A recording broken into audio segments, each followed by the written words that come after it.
Hello, my name is Scott Pittman, and today I'm going to discuss the topic of programmed cell death, otherwise known as apoptosis or apoptosis.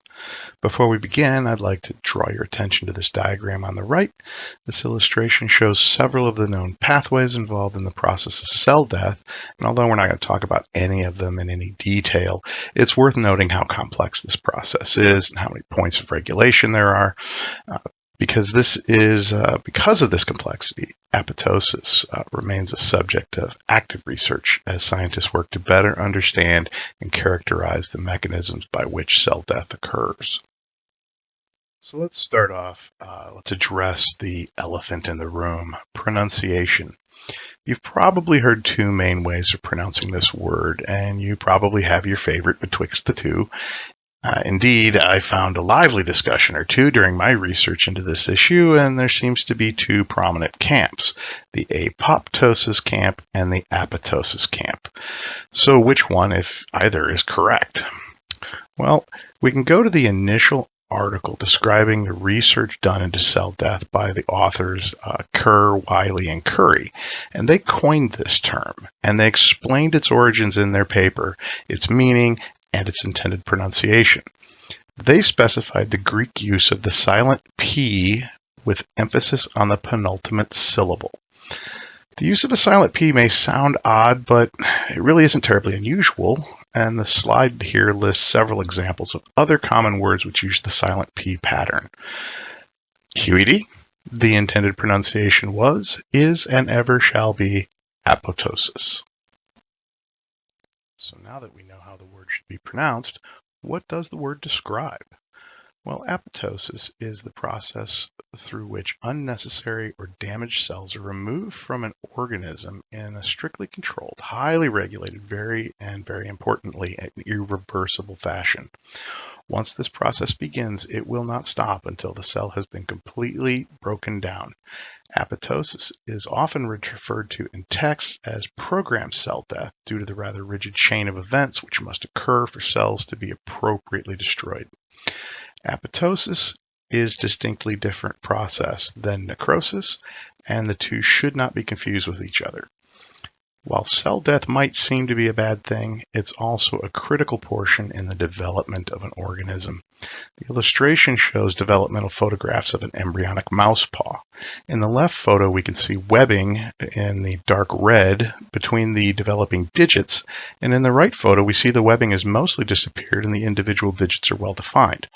This example holds true with human embryonic development as well. Another example would be the removal of a tail from a pollywog as it develops into an adult frog. This process of removing unnecessary cells in developing organisms via apoptosis is known as morphogenesis. Both apoptosis and necrosis result in the death of a cell, but the mechanisms by which this is accomplished and the end products are quite different. So take a look at the illustration. It shows necrosis on the left and apoptosis on the right. So apoptosis is a cell-initiated and mediated process, which is sometimes referred to as cell suicide. This occurs when a cell recognizes that it is no longer viable and it should be destroyed for the good of the whole organism. The process is deliberate and takes place in a regulated and orderly procession of steps which result in the formation of small membrane-bound apoptotic bodies, which contain fragmentary bits of the cellular structure, which are then digested by phagocytes or surrounding cells. Because this process occurs in such an orderly fashion, there's no impact to the surrounding tissue or the organism as a whole. By contrast, necrosis is an unprogrammed, unregulated process.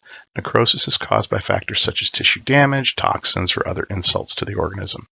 Necrosis is unregulated, disorderly, results in cell swelling, membrane rupture, and the release of cytoplasmic contents into the extracellular space. Unlike apoptosis, these remnants are not neatly contained and destroyed, but simply spilled out, and they can result in additional adverse effects such as inflammation to the surrounding tissue or causing otherwise healthy nearby cells to also undergo necrosis. Remember, if the cells pop, it isn't apoptosis. Now that we have a basic understanding of what apoptosis is, let's start to look at how the process works. The apoptosis pathway is activated in two different manners. through the extrinsic pathway, also known as receptor-mediated apoptosis, and through the intrinsic pathway, also referred to as the mitochondrial-mediated apoptosis. The extrinsic pathway, shown on the left side of the illustration, is initiated by cells when dictated by environmental stressors. The cell places transmembrane death receptors into the plasma membrane, and these receptors become bound with ligands on effector cells such as T cell lymphocytes. This binding is the triggering event for apoptosis. In the intrinsic pathway, shown on the right side of the illustration, is triggered in response to intracellular stressors such as irreparable DNA damage, prolonged ER stress, which is not relieved by the unfolded protein response, or other metabolic stressors such as prolonged hypoxic conditions. In the intrinsic pathway, the cell doesn't place surface receptors, but instead directly triggers proteins which degrade the inner mitochondrial membrane, releasing factors into the cytoplasm which ultimately result in apoptosis of the cell. Both cells' pathways have commonalities, namely the activation of caspases, enzymes which act as molecular scissors to cut up essential cellular components such as nuclear lamins, cytoskeletal elements, nuclear membranes, DNA strands, and just in general lay waste to all the important things the cell would need to survive. So let's talk about caspases for a moment. Caspases are endoproteases which chop up proteins and other molecules by hydrolyzing the bonds which link them together. Caspases are produced and present in the cytosol as inactive zymogens known as procaspases. There have been 14 caspases identified in eukaryotic cells, with many of them common between organisms and others only found in mammals. The important ones to remember for this subject are those found in animal cells, and they are the initiator caspases, 8 and 9, and the executioner caspases, 3, 6, and 7. Caspase activation begins when initiator caspases dimerize, an event which allows them to activate executioner procaspases. In addition to their job of cutting up cellular components, caspases can also activate additional procaspases, resulting in more active caspases, and this continues growing in numbers in a process known as caspase cascade. As you probably realize, caspases are the vital element or the workhorses, which results in the orderly death of the cells. And now we should talk about how these caspases become activated in the first place.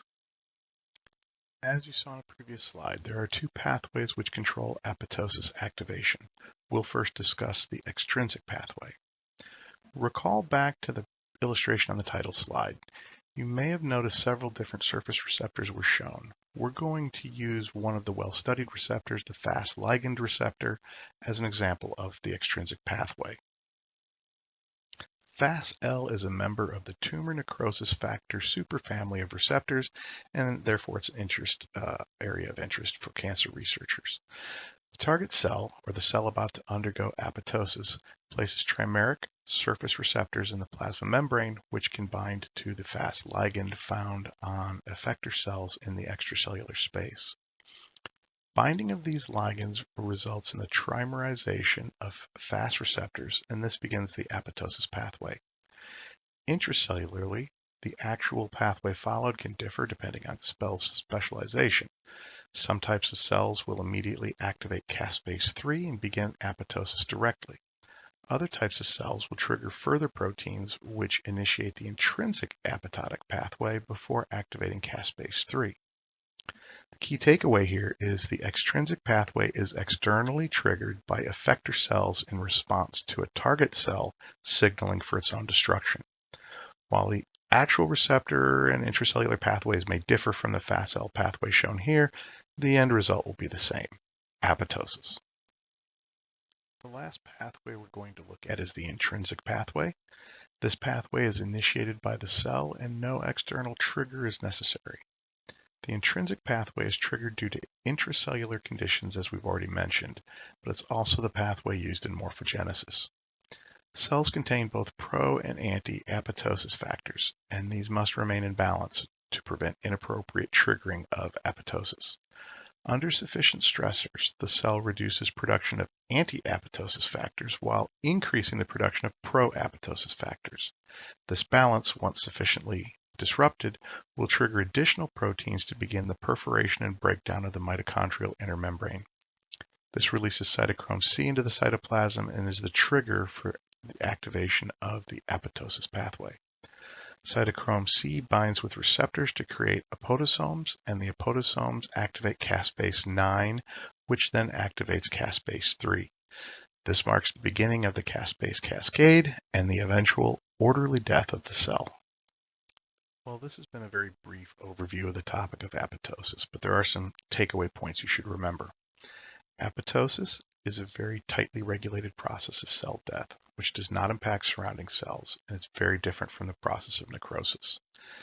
Apoptosis has two origins, either extrinsic, which requires input from outside the cell, and intrinsic, which is initiated from inside the cell. The actual workhorses of the apoptosis process are the Caspases, and they carry out their work through what is known as caspase cascades. I hope you found this material informative, and I thank you for watching.